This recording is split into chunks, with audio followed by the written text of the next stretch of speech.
Jaden 喺學校最鍾意嘅時間去圖書館，佢揀咗一本好色彩繽紛嘅書《龜兔賽跑》。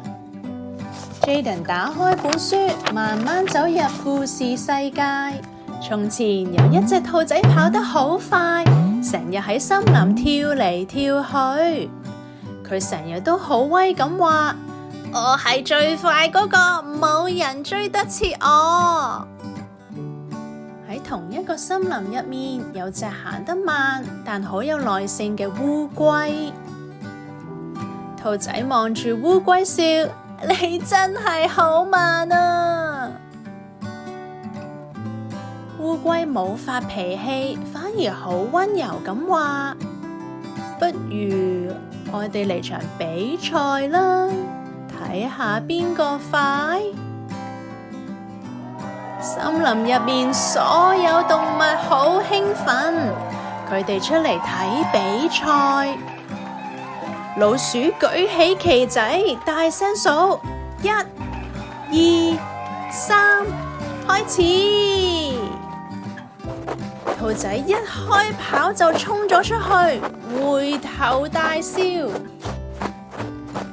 咁慢㗎，等你嚟到我都瞓着啦。跑到一半，兔仔喺棵樹下面瞓着咗。佢瞓到打鼻鼾，仲發夢講：肯定我贏啦！不過烏龜冇停，穿過森林、石頭同小溪。Jaden 心諗：哇，烏龜真係好堅持喎！太陽開始落山，烏龜慢慢接近終點。見到終點喺前面，佢眼仔都發光。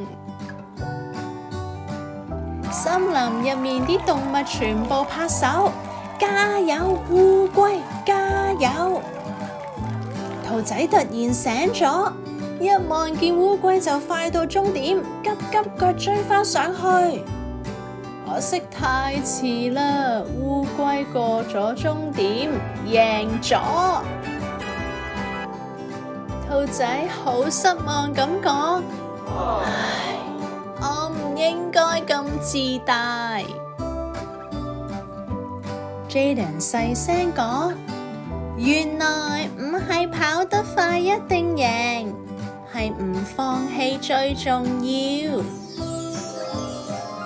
老師笑住問：Jaden，你有冇學到啲乜嘢啊